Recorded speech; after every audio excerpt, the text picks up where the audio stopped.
కడప మేకవరకి వెళ్ళి వచ్చేటప్పటికి late night అయిపోయింది. ఇంకా అందుకే అక్కడికి వెళ్ళలేదు ఆ రోజు. ఇది నెక్స్ట్ డే మార్నింగ్ అనమాట.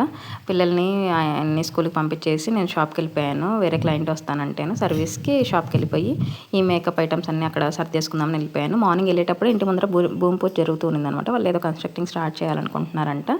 అందుకోసమని భూమి పూజ చేసేసుకొని ఇక్కడ బోరుబండి అప్పటికి రాలేదు. నేను వెళ్ళి వచ్చేటప్పటికి బోరుబండి వచ్చి స్టార్ట్ చేసేసారు బోర్ వేయడం. అనుకున్నాను ఫుల్ దుమ్ము వచ్చేసి ఉంటుంది. వచ్చేటప్పుడు అర్థమైంది సౌండ్ బోర్ ఏమో వేస్తున్నారు అన్నట్లుగా. ఫుల్ దుమ్ము పడిపోయి ఉంటుంది అన్నట్టుగానే వచ్చాను ఇంట్లో. చూసేటప్పటికి ఏమంత దుమ్ము పడలేదండి. థ్యాంక్ గాడ్ అనుకున్నాను. ఇంకా ఈవినింగ్ డిన్నర్కి వెళ్దాం అనుకున్నాము. వెళ్ళిన తర్వాత అక్కడ ఫుడ్ అంతా తినేసాం. ఏంటి బోన్స్ కనిపిస్తున్నాయి అనుకుంటున్నారా? ఇంటి దగ్గర మాకు 2 పెట్స్ కాదు కానీ కుక్క పిల్లలు చూపించాను కదా ఇంతకుముందు వీడియోలో, చక్రీ మిరాయి అని. అవి వెయిట్ చేస్తూ ఉంటాయి. నేను కూడా కడపకి వెళ్ళేసి 1 డే ఉండేసి వచ్చాను కదా. వచ్చేటప్పటికి స్కూటీ మీద వచ్చేటప్పటికి వచ్చి కాళ్ళ దగ్గర నాకుతున్నాయి అనమాట. కాళ్ళు నాకుతూ ఉన్నాయి. ఏమైనా తీసుకొచ్చాను అన్నట్లుగా వెంటనే వచ్చేస్తాయి. ఎక్కడి నుంచి అన్నీ వచ్చామంటే 1 డే లేదు కదా నా స్కూటీ ఇంటి దగ్గర.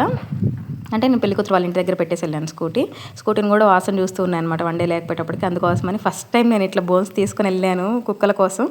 వెళ్ళి పెడితే తినేసేది శుభ్రంగా. చాలా హ్యాపీ అనిపించింది. మా వారు వద్దు అట్లా బోన్స్ పట్టుకెళ్తే ఏం బాగుండదన్నా కూడా వినకుండా తీసుకొచ్చి పెట్టేశాను వీటికి. తీసుకొచ్చి చక్రీ మిరాయి అని గట్టిగా అరిచి పిలవంగానే వచ్చేసాయి అనమాట. చూడండి ఎంత హ్యాపీగా తింటున్నాయో.